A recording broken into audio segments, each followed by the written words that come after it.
So the next one I'm going to do is the one where I have the most spare fabric. That's what it looks like. And then this is the sweatshirt that I'm going to use as my guide. So the first thing I'm going to do is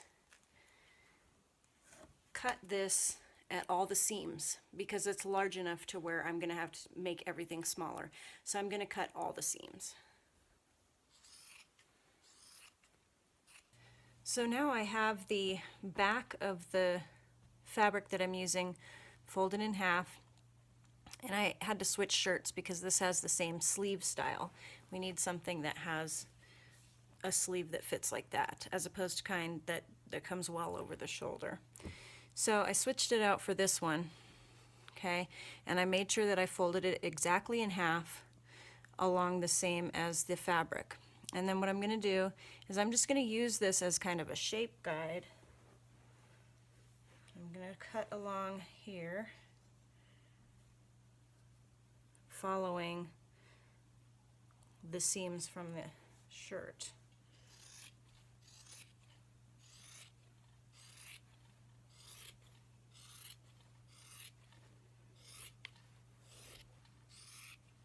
Make sure that I leave a little extra for the seam allowance.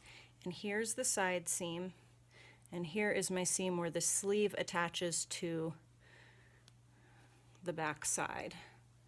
And if I fold this over, I can see the shape of it right there, and I can follow that.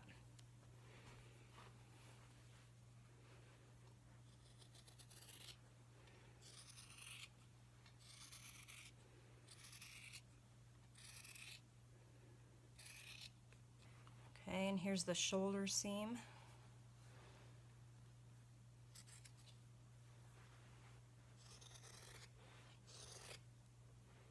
Which ends right about here and goes into the back of the neck.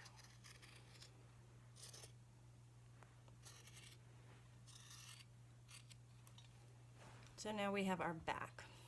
So now I have put the piece that I cut for the back, I've laid it on top of the piece that I'm going to cut for the front, and for now I'm just going to make an exact replica of it.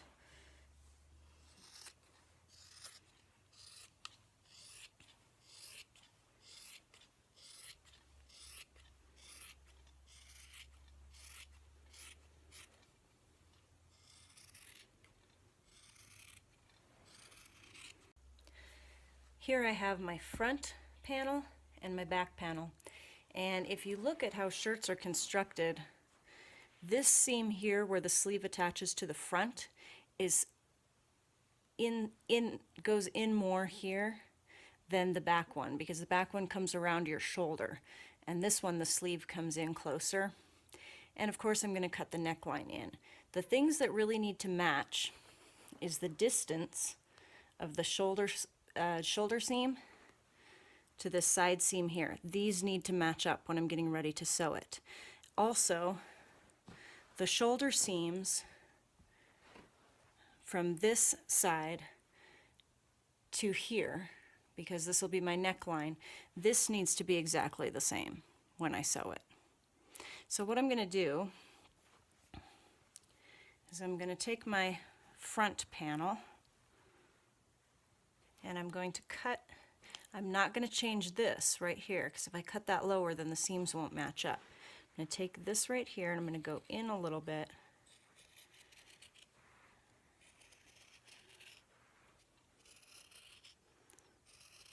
like that, and then again I have to come out to the exact same spot so they match up.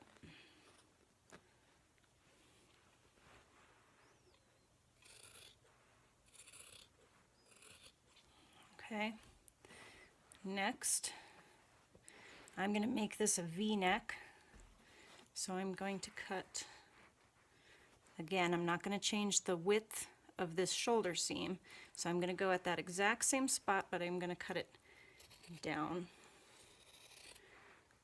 like this.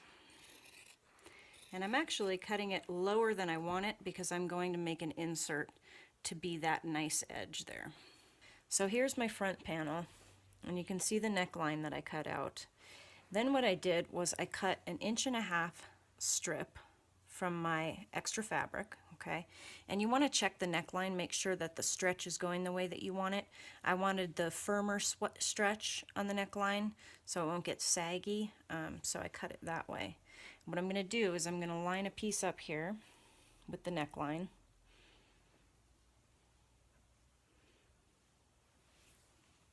So I know what size I need it.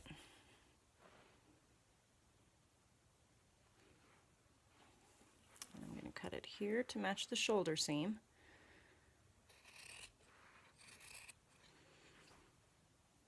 And I'm going to cut it straight here.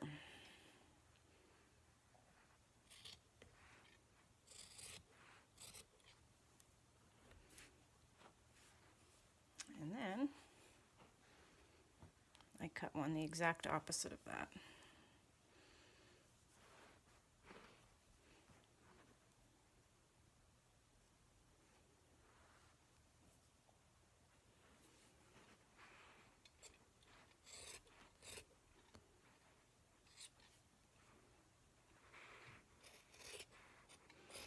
And that's for my V-neck, and now I still need my piece that's going to go on the back panel for the neckline.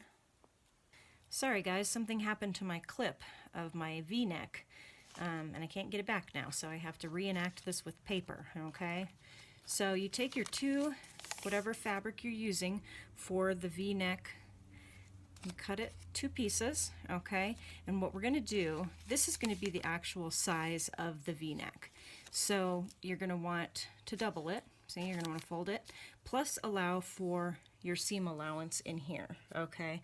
So you want to figure in your seam allowance and then double that, okay? Fold it in half.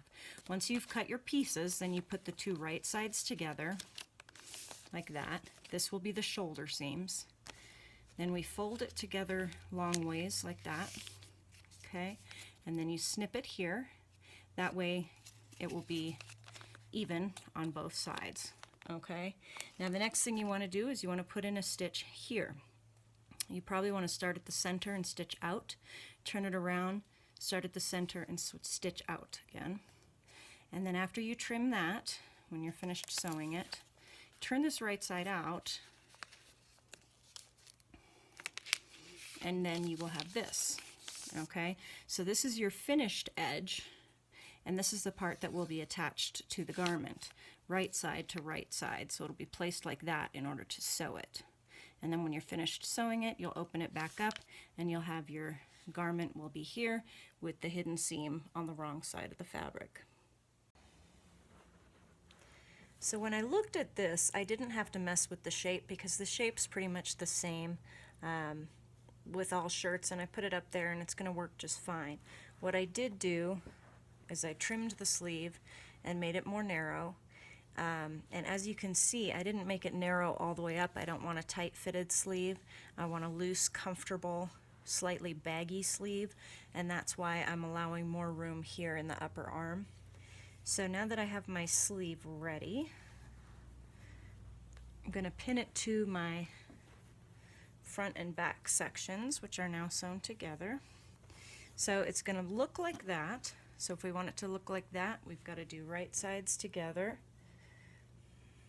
Okay, and I always start from the center, pin this way, and sew that, and then I start from the center and sew this way, just so my stretching is always at the edges, not in the center.